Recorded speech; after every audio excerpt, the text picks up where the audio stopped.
So today we're going to be talking about how to create your own templates for sublimation blanks in Photoshop.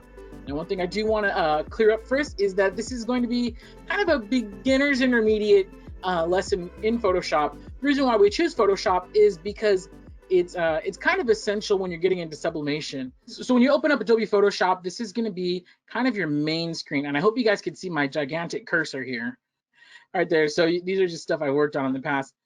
We're going to click on Create New. I'm working on a Mac computer, but it's very similar. If you go to the top, you could probably just hit File, New. But right here, they made it really easy, Create New.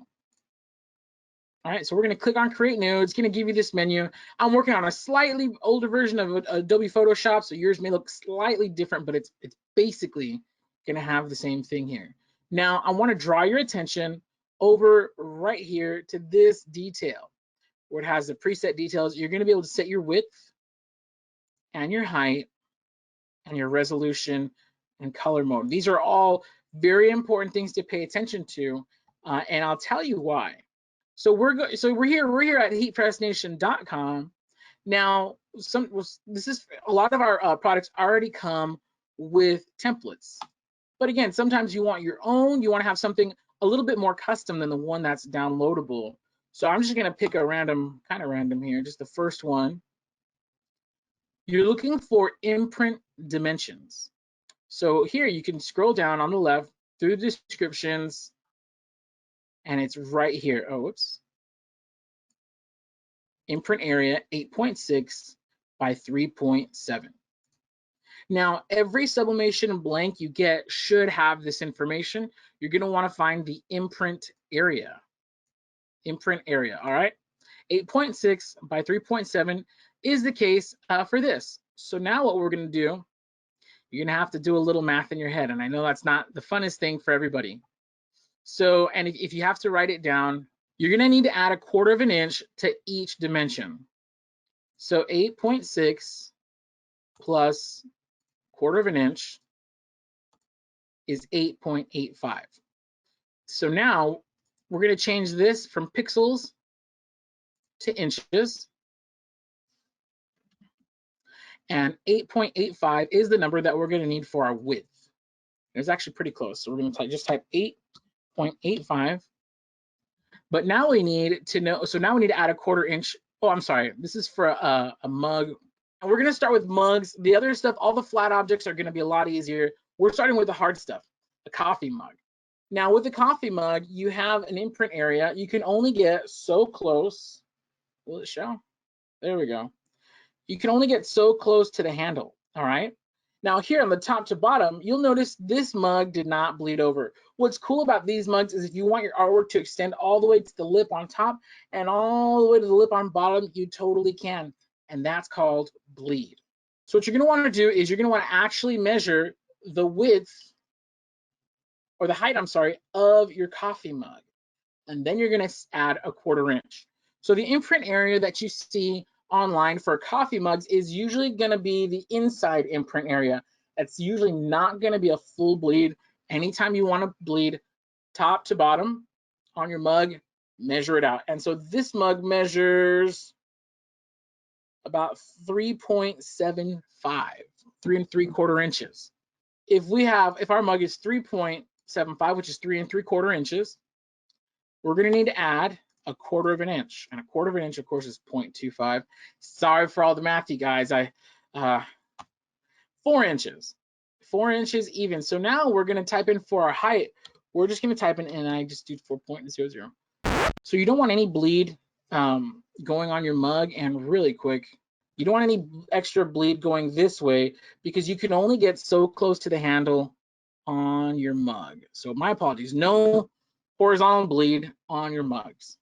Now here's another important thing, your resolution, all right? You want this at least 300 pixels per inch. Other places you might hear them say DPI, dots per inch, but 300 pixels per inch, that's the bare minimum you should be printing for your coffee mugs.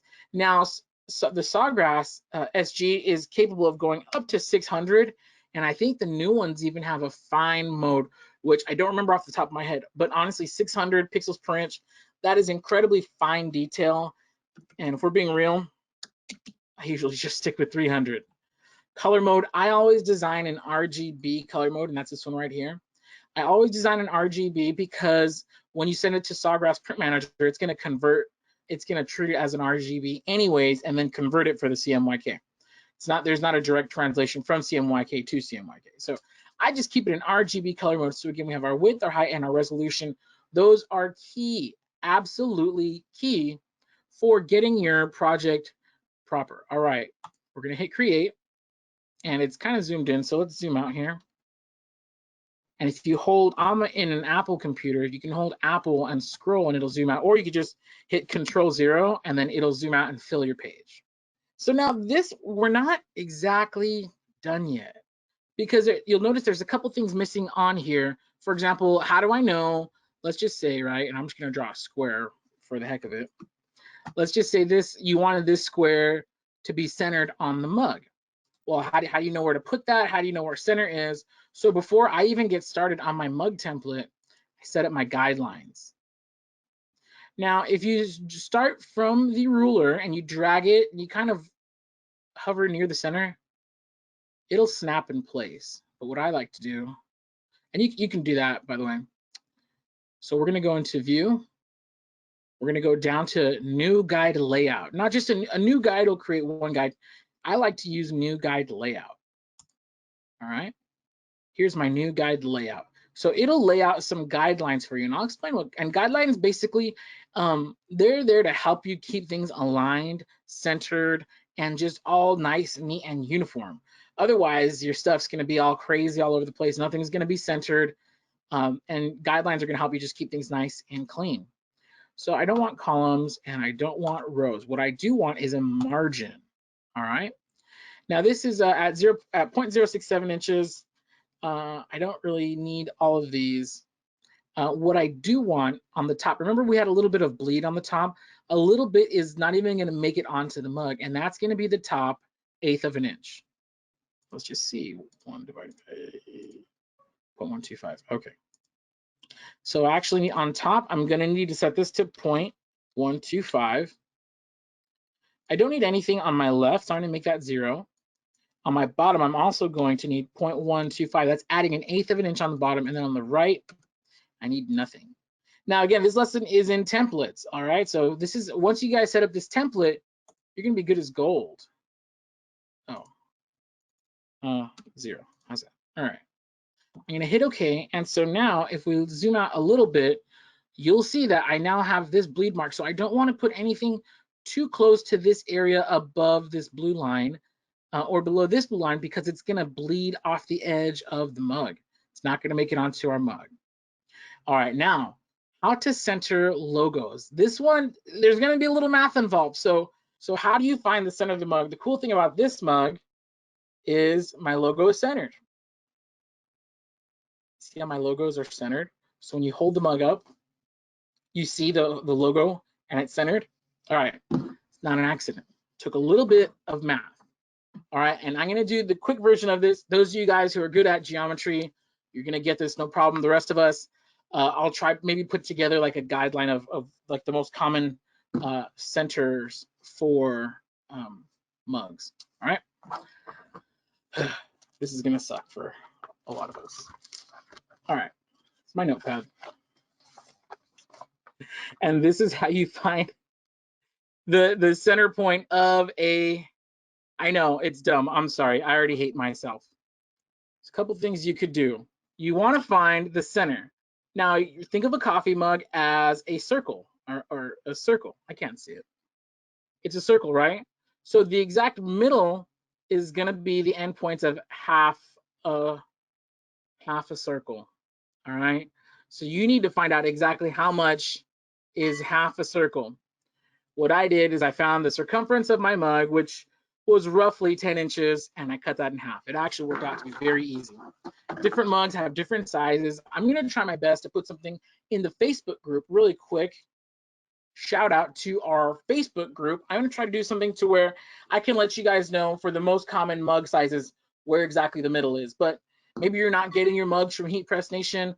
Maybe you guys are getting them from other places. That's totally okay. You know, prefer you get them from Heat Press Nation. It's not totally okay. But sometimes you need to find the middle of a mug, and it's not listed, it's not shown in the templates. You're creating your own template. You want to find your own center. Just find out where half the mug is, calculate that. For this mug, it's actually 5 inches. And this is a template lesson, not a math lesson. So you could pause the screen on my notes that you just saw. So suffice it to say that half this mug is 5 inches, half the circumference. So what I'm going to do is I'm going to find, oh, sorry, we're not done with it. Really quick. You remember how I said if you just drag from the ruler, it'll snap in place right in your half marks. I love having these halves. So that's it for our guides. At this point, what I usually do is I'll like hit save. So now what you want to do is we need to get a guideline where the exact middle is going to be on the face of our mug.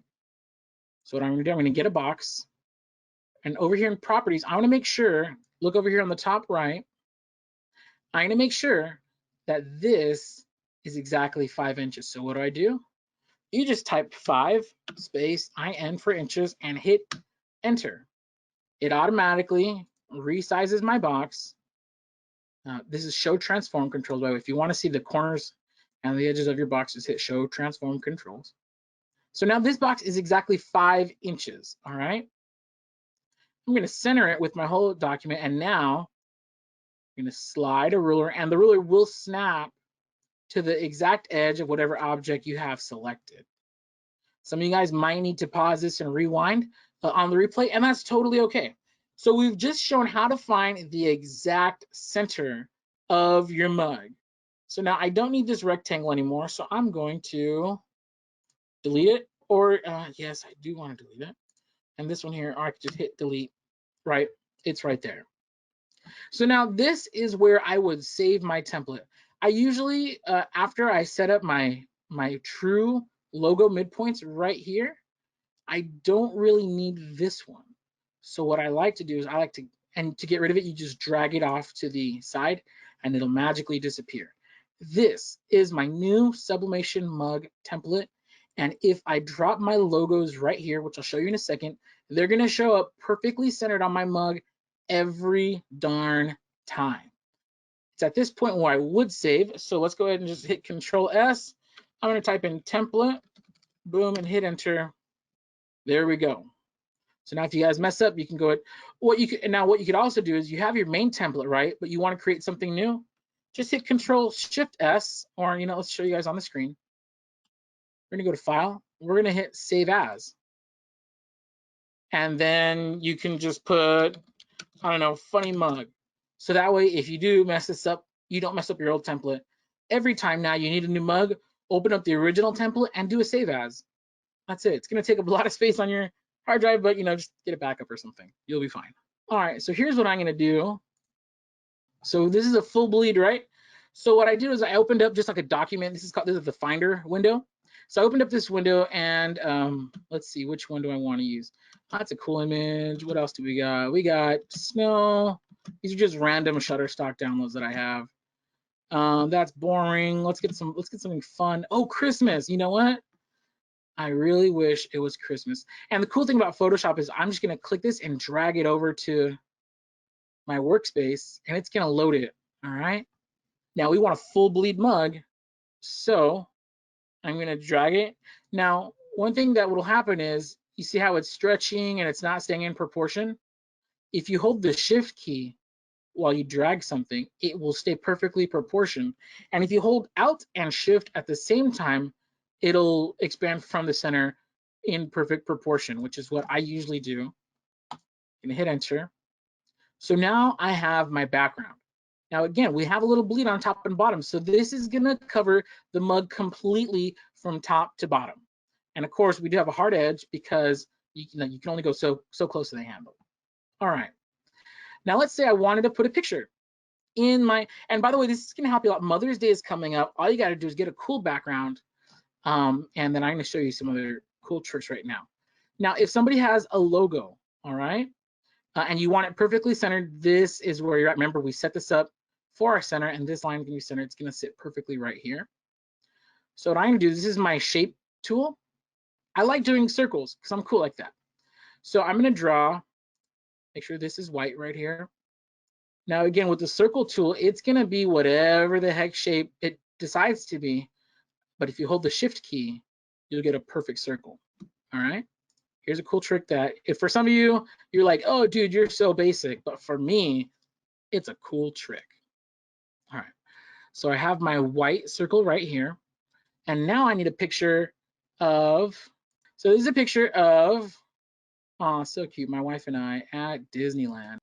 So you see how, now we're gonna turn your attention to the right here. You see layers, right click the picture, this layer.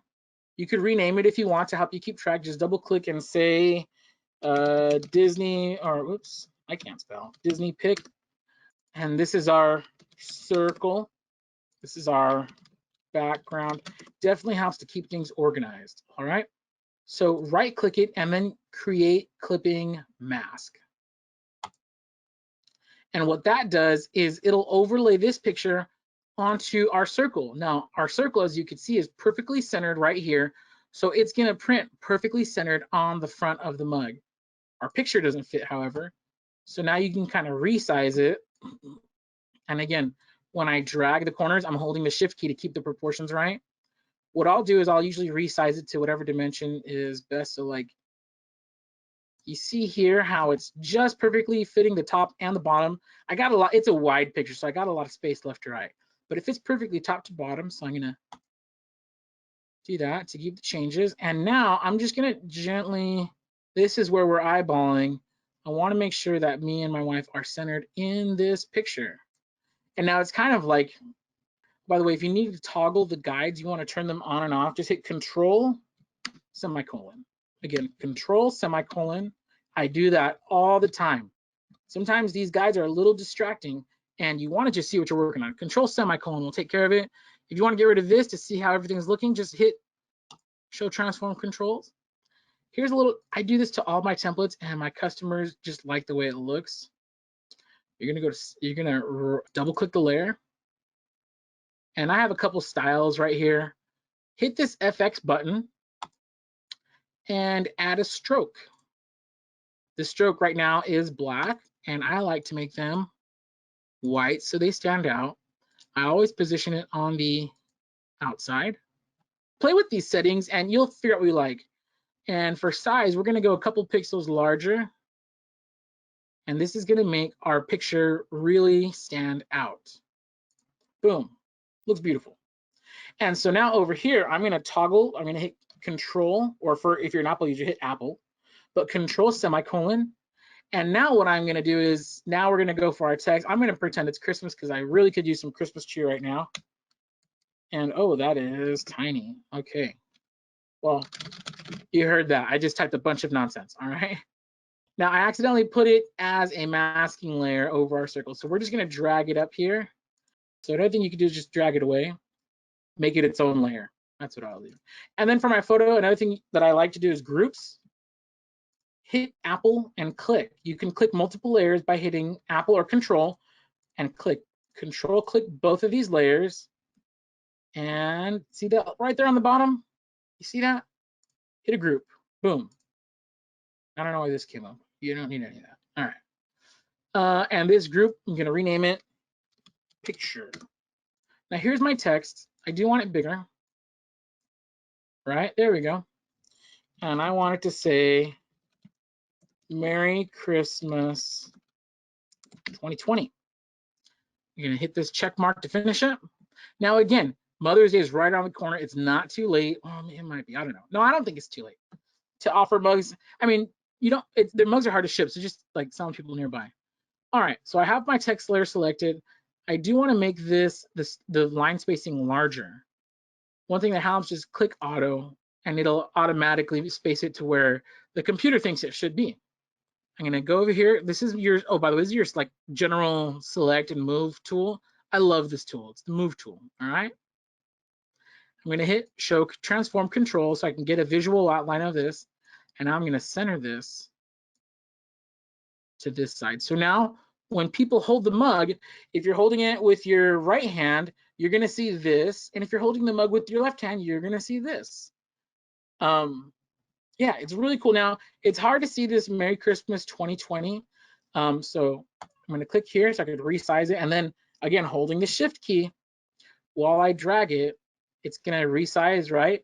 But I want to, it's already centered, right? So I'm going to hold shift and alt, ALT, the shift and the alt key. And I'm going to make it just about as big as I possibly can, keeping it, remember, this is the edge right here, nearest the handle. So that looks pretty good. I'm going to do that. It's nice and centered. Still kind of hard to read over the light background. So what I'm going to do is I'm going to double click this layer over here, and I want to add I have the drop shadow already ready, but just so you know where to find it, hit the FX and then hit drop shadow. I'm going to move this over here so we can see what I'm doing. Blend mode, I don't know what the difference is, to be honest. Right here I go normal, and then your opacity is how, and you know, here's the size of your shadow, how big it is. The spread kind of like adjusts like the thickness, if you want to call it that, and then the distance is how far it falls off your image. And to get a better visual of that, I'm going to turn the opacity all the way up, and your spread, so you see how it kind of how it spreads. Size, oh, let's turn the spread up so you can see the size.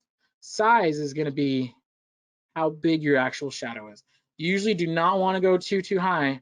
I like to keep my my drop shadows just a little blurry, just a little spready, and kind of close to what I'm doing. And just like that, you can see the text is a lot nicer.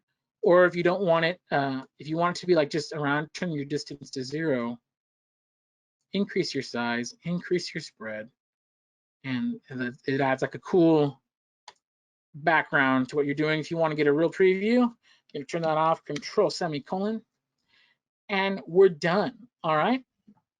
So now this is ready to go. What's cool about this over here on the left is that I could drop any picture now. I can offer this as a template to my customers this Christmas and say, hey, this is my picture. You want your picture here? Boom, $15, $20, boom, your picture. Custom family. Maybe you want to say, so we're gonna get our text tool. Maybe they want to say Merry Christmas from the Fratellis. All right. All you got to do is just retype it. I'm going to turn that back on. I'm going to hit Control semicolon to get my guides back on. And I'm going to center it. The cool thing about Photoshop, it'll kind of help you like snap to that. And boom, now the Fratellis. Just switch this picture out. Now the Fratellis have their own custom mug, and you don't have to spend a lot of time creating a completely new design. Just customize your template. Sell a bunch of these things. All right. This is how you create a template for sublimation mugs. This will work on pretty much any curved mug. Somebody did ask a question about tapered mugs. How do you bend it like Beckham? How do you curve it? That's unfortunately it's a little bit more detailed, and we will have to do that in a separate tutorial. But yeah, so we've seen how to create the template. We've seen how to add our elements, which we've done a photo, we've done text. If you wanted to put this photo in a cool frame, you would just like download an image of a frame and place it in there. You could do the text if you want to. And now it's really easy to swap images. Now the rest is going to be up to your creativity. I know you guys out there have lots of creativity in store, and with this tutorial and probably a couple more on YouTube, you're going to be Photoshop pros in no time, able to make really cool graphics and templates for yourself. That way you have your own original stuff, and you're not just copying everybody else out there, which, hey, it works at first, for practice, but eventually you do want to go into creating your own stuff. Okay, the last thing I'm going to show you guys really quick is how to do the same thing for flat images. And so really quick, I want to explain to you what a flat image is. We're talking about sublimation blanks. We are talking about all the flat stuff like aluminum photo panels, sublimation aluminum photo panels. This is quick and painless. I did the hard one first because those of you guys who have learned all you need to learn, you can, go make yourself a sandwich or something like that. We're talking about these aluminum photo panels. They're basic squares. Yeah, super easy, right? So you see that this is a screenshot, by the way, of one of our tutorials. Every week, we have a huge library of back episodes of these live tutorials that we did while we were in the office. Of course, I'm at home right now, as a large majority of you guys are. And so, we're doing these webinars from home, and we're looking forward to getting back as soon as possible. But anyways, this is a license plate, and you can see it's face down, and you see this little rim of splendor over here, right? You see how around the license plate, there's a little bit of ink that's hanging off the edge. That is bleed. When it comes to flat objects, AKA not coffee mugs, you want to do a full bleed, which means, let's say I'm using this photo panel, right? This is 8 inches by 10 inches. So when I go to Photoshop and I want something file, I want a new one. Going back to this screen, you remember this one, right? New document. We're going to change from pixels to inches, and I'm only going to add a 1/4 inch. So instead of 8, it's going to be 8.25, and the height is 10 inches. So instead of 10, I'm going to type in 10.25, and 300 DPI or 300 pixels per inch is going to work great. Again, I'm personally sticking with RGB. Feel free to experiment with different color modes like CMYK, and I'm going to create my template. We're going to zoom out a little bit so you can see. Again, we're creating our guides. Now, this is where new guide layout. Oh, I'm going to show you a quick trick for new guide layout. I have a custom preset which adds 8. I put 8 inch, but it's an 1/8 inch. See how it automatically adds an 1/8 inch or 0.125 inch margin on all sides? Whenever you're setting up a new one, type in your margins, and then under preset, just hit save preset. It'll let you name it. And I should retitle this 1/8 inch because I put 8 in. I didn't spell it right. And just hit save. Now that anytime you open up a new image, you'll just default to 1/8 inch. It's going to add an 1/8 inch bleed on all sides, and hit OK. And then if you really want these, you can just drag it from the ruler, and it'll snap right to the middle. Boom. It's that easy. Now you're saying, now photo panels are a little easier because usually your customers are not really going to need any text on there. They just want a picture. And so let's get a picture of, let's see, who else do we got? Oh, this is me and my wife at my cousin's wedding.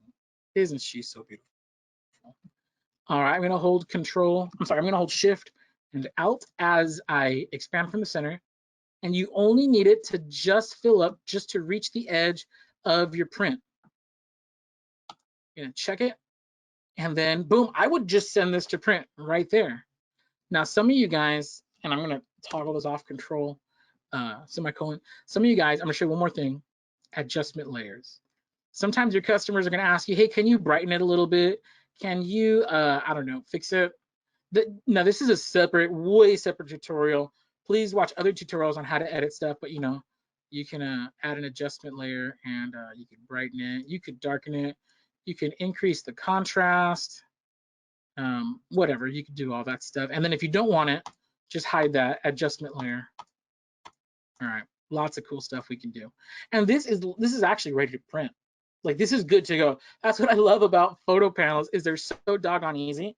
As long as you don't screw up your template, like your guidelines, you're good. One thing I don't recommend doing until you're a little bit more advanced or proficient, I should say, in centering your items is don't fool around with stuff like this. Watch. So we have our square. I don't want to fill the square, so I'm gonna no color. But this is my border now. Sometimes people do want a border, and they're gonna want it a little. And so I'll show you exactly what I mean. Sometimes people are going to want, they want like a cool square. Then you want to stylize it like you want to say the Barbosas, which is, of course, my last name, me and my wife. And you want it to say that, or, you want to add your own special touch, go for it. But remember, keep your guidelines in mind, because anything on the left side, on the outside of these margins is not even going to touch the thing. And you don't want any items too close to it. So like, for example, like the square, like I wouldn't put this in the top right corner. very likely it's gonna get cut off and look stupid. So another thing that I do to make sure that I don't have any printed stuff, actually probably better, yeah, you could read it right there, is another thing is to do is I'll add an extra 1/8 of an inch, and we call this a safe space. New guide layout. So 1/8 inch, inside of that we're gonna need a 1/4 inch, boom. And so now this 1/4 inch right here, that's the furthest I will go on any graphic. I will never ever go past that because I don't want it to get cut off when I actually print the darn thing. So that's another way why guidelines are very important. And if you set them up right, your stuff is gonna look beautiful every time. And I'm not gonna worry about mirroring this image because it'll mirror when I send it to Sawgrass Print Manager. If you're not using Sawgrass Print Manager, of course, you would just mirror the image rotation, flip canvas horizontal. There we go. And then send that to print. Just hit Control Z or just flip it back, whatever you want to do. Boom. Okay. And that's how you do flat. So as you can see, setting up a flat template is way easier than setting up a curved template, finding center, all that jazz. Setting up a flat template is super easy. And of course, very easy to mess around with and change. Okay. And thank you guys so much. We have another live just on our Facebook this Thursday. It's called Post of the Week, where we pick winners and give stuff away. It's really fun. You can check it out. Check out our group, heat.press/FB group. I really hope you guys enjoyed yourself today. Feel free to comment on the video or send a message. Let us know what you thought of it. And if there's stuff that you would like to learn, we're all home, we're all learning. So if there's something that you want to learn in particular, please feel free to let us know. But you can email us at support@heatpressnation.com. Again, my name is Jared with Heat Press Nation. Thank you guys so much for joining us for this MyExpert Live Training Webinar. Hope you guys have a great day.